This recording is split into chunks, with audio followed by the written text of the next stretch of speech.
One book, one extraordinary life.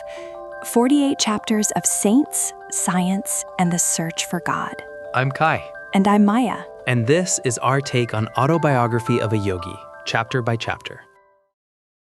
A 12-year-old boy knocks on the door of a stranger's apartment in Benares.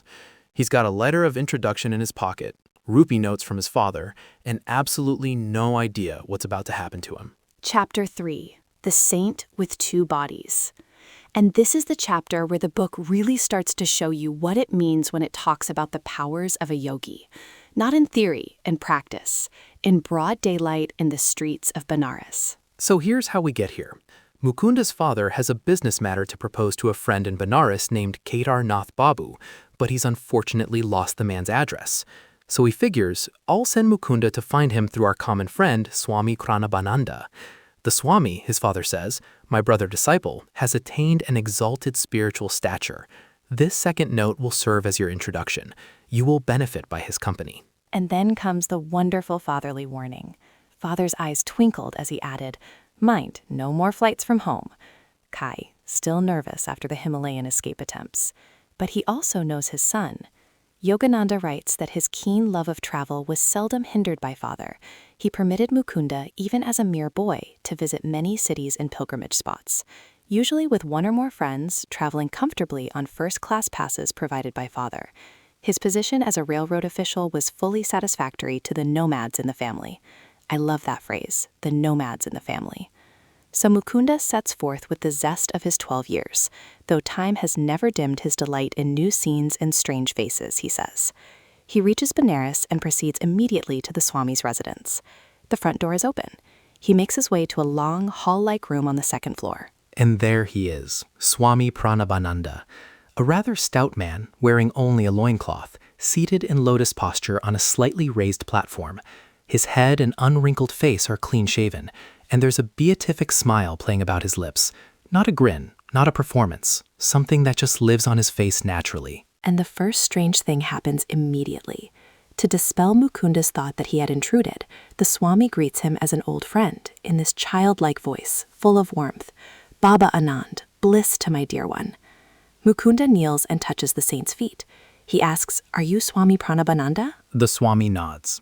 And then, before Mukunda can even reach into his pocket for the letter, says, are you Bhagavati's son?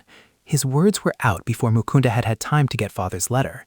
In astonishment, Mukunda hands him the note of introduction, which now seems superfluous. And the clairvoyance continues. The Swami glances at the letter and says, of course I will locate Nath Babu for you.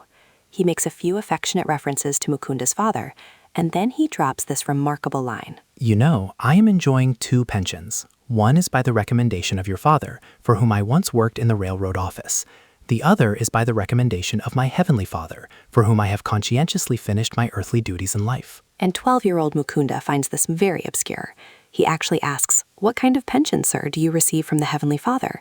Does he drop money in your lap? He's 12, and the Swami laughs and says, I mean a pension of fathomless peace, a reward for many years of deep meditation. I never crave money now. My few material needs are amply provided for. Later you will understand the significance of a second pension. Fathomless. Peace so deep you can't find the bottom of it. And he says, later you will understand. Like he already knows Mukunda's future involves tasting this for himself. And that word, fathomless, I think it's doing a lot of work in this passage. It's not just peace. It's peace without a floor. Peace that keeps going the deeper you look. And then everything shifts. Abruptly terminating their conversation, the saint becomes gravely motionless. A sphinx-like air envelops him. At first, his eyes sparkle, as if observing something of interest. Then they grow dull. He's gone somewhere else entirely. Mukunda felt abashed at his paucity, because Pranabananda hadn't yet told him how he could meet his father's friend. And then he notices something telling. The Swami says, little sir, don't get worried. The man you wish to see will be with you in half an hour. The yogi was reading his mind. And Mukunda just sits there, a trifle restless, looking around the bare room, empty except for the two of them. His idle gaze takes in the saint's wooden sandals, lying under the platform seat. Remember those sandals, they matter. 30 minutes pass. He checks his watch. 30 minutes of complete silence in a bare room with a man who seems to have left his body behind, while remaining perfectly upright in lotus posture. That would be unsettling for anyone, let alone a 12-year-old on an errand for his dad. And then the Swami stirs. He comes back to ordinary awareness and announces, completely casual, as though he's commenting on the weather, "I think Kedarnath Babu is nearing the door." And Mukunda hears somebody coming up the stairs. An amazed incomprehension arises suddenly. His thoughts race in confusion. How is it possible that Father's friend has been summoned to this place without the help of a messenger? The Swami has spoken to no one but myself since my arrival. He leaves the room and descends the steps. Halfway down, he meets a thin, fair-skinned man of medium height who appears to be in a hurry. "Are you Kedarnath Babu?" Excitement coloring his voice. And the man smiles in friendly fashion. "Yes, are you not Bhagavati's son who has been waiting here to meet me?" And Mukunda, feeling baffled resentment at this inexplicable presence, asks, "Sir, how do you happen to come here?" And Kedarnath Babu tells his story. And this is where the chapter earns its title. Everything is mysterious today. Less than an hour ago, I had just finished my bath in the Ganges when Swami Pranabananda approached me. I have no idea how he knew I was there at that time. Let that settle for a moment. Pranabananda approached him, at the river, while Pranabananda was sitting motionless in the room with Mukunda. The Swami said to him, "Bhagavati's son is waiting for you in my apartment. Will you come with me?" And Kedarnath gladly agreed. They proceeded hand in hand through the city. And Kedarnath noticed something strange. The Swami in his wooden sandals was strangely able to outpace him, though Kedarnath wore stout walking shoes. How do wooden sandals outpace walking shoes? And then, partway through the journey, Pranabananda suddenly halted and asked, "How long will it take you to reach my place?" Kedarnath said about half an hour, and the Swami said with an enigmatical glance, "I have something else to do at present. I must leave you behind. You can join me in my house, where Bhagavati's son and I will be awaiting you." And before Kedarnath Babu could remonstrate, the Swami dashed swiftly past him and disappeared in the crowd. Okay, so let me lay this out completely, because I need to say it out loud to believe it. Pranabananda is sitting in lotus posture in his room for 30 minutes with Mukunda watching. He hasn't moved. He hasn't spoken to anyone. During those exact same 30 minutes, he's also at the Ganges in physical form, walking hand in hand with Kedarnath Babu through the streets of Benares, wearing the same wooden sandals that Mukunda can see lying under the platform. And then he dashes past a man in walking shoes and disappears into the crowd. And when Mukunda tells Kedarnath Babu that the Swami hasn't left his sight a moment since he first came about an hour ago, the man's eyes open wide. Are we living in this material age, or are we dreaming? I never expected to witness such a miracle in my life. I thought the Swami was just an ordinary man, and now I find he can materialize an extra body and work through it. They go back upstairs together and enter the saint's room, and Kedarnath Babu whispers, pointing at the sandals under the platform, "Look, those are the very sandals he was wearing at the god." And then he says, looking at the saint, "He was clad only in a loincloth, just as I see him now." Same body, same sandals, same loincloth, two places simultaneously. And as the visitor bows before him, the saint turns to Mukunda with a quizzical smile and says what I think is the key to this entire chapter. "Why are you stupefied at all this? The subtle unity of the phenomenal world is not hidden from true yogis. I instantly see and converse with my disciples in distant Calcutta. They can similarly transcend at will every obstacle of gross matter." The subtle unity of the phenomenal world. He's not showing off, he's stating a principle. The world that appears solid, separate, divided by distance and matter, that's the surface. Underneath, everything is unified by consciousness, and a yogi who has trained for decades in meditation can operate from that deeper level, can perceive and act across what we call distance, the way you and I think about someone in another city. Except for Pranabananda, it's not just thought, it's physical presence. This is the first real demonstration in the entire book of that first core teaching. Consciousness is fundamental. The universe is consciousness appearing as matter, not the reverse. Pranabananda isn't theorizing. He's sitting in a room and walking through the streets at the same time. That's not metaphor. That happened. And then the Swami tries to banish Mukunda's bewilderment by sharing his own story. The master sought to banish his disquietude by bestowing a soul-awakening gaze and by some inspiring words about his guru. Lahiri Mahasaya was the greatest yogi I ever knew. He was divinity itself in the form of flesh. And if a disciple could materialize an extra fleshly form at will, Yogananda reflects, what miracles indeed could be barred to his master? And then Pranabananda tells Mukunda what it cost him to reach this level. "I will tell you how priceless is a guru's help. I used to meditate with another disciple for 8 hours every night. We had to work at the railroad office during the day." 8 hours of meditation every night while holding a full-time government job. For 8 years he persevered, meditating half the night. He had wonderful results, tremendous spiritual perceptions illumined his mind, but a little veil always remained between him and the infinite. Even with superhuman earnestness, he found the final irrevocable union to be denied to him. 8 years. Think about that. Wonderful results, tremendous illumination, but not the final breakthrough. That last veil just wouldn't lift.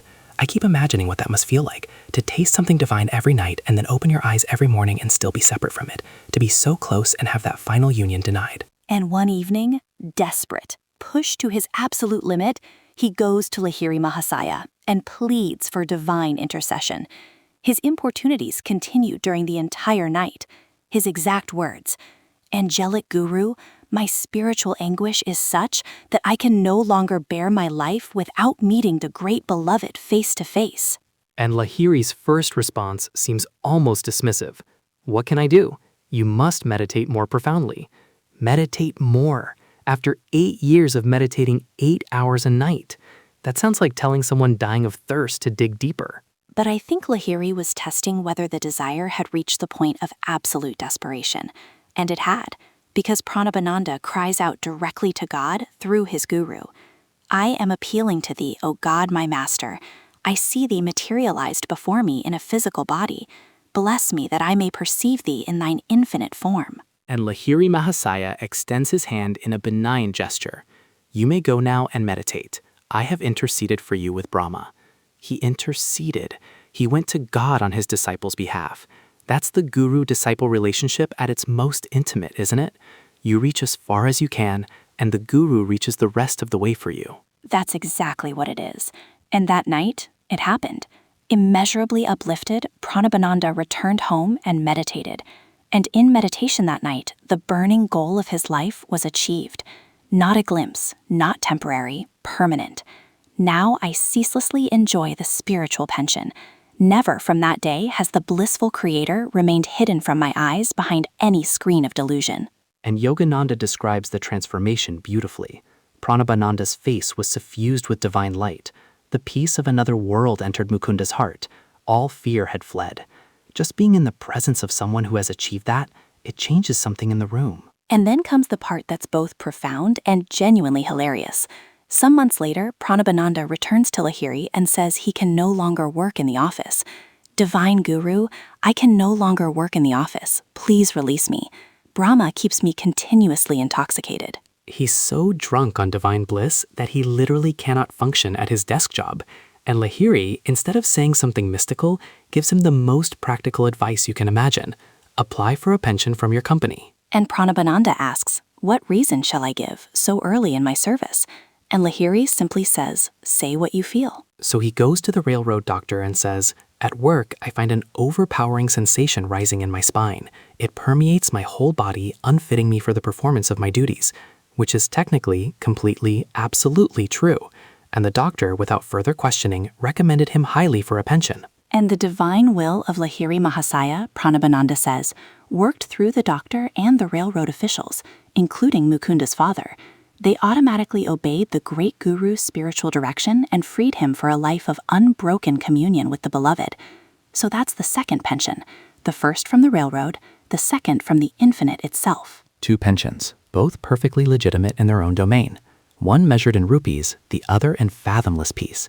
And after his retirement, Pranabananda went on to write one of the most profound commentaries on the Bhagavad Gita, available in Bengali and Hindi.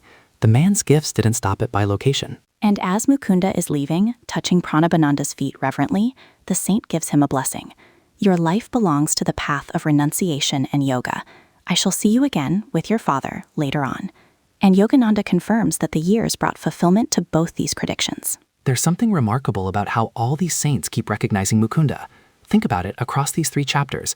Lahiri Mahasaya blessed him as a baby and prophesied his future. The strange sadhu came specifically to his mother's door asking for the mother of Mukunda by name.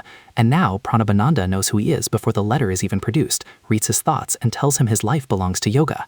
It's like there's a spiritual signature on this boy that's visible to anyone who's learned how to look. That's the lineage at work. The great ones recognize each other across time. Every encounter is preparing Mukunda for the meeting that matters most. Sri Yuktaswar. We haven't met him yet, but every chapter is leading there. And there's one more detail I love. As Kedarnath Babu walks with Mukunda in the gathering darkness after leaving the saint, he reads the father's letter under a street lamp.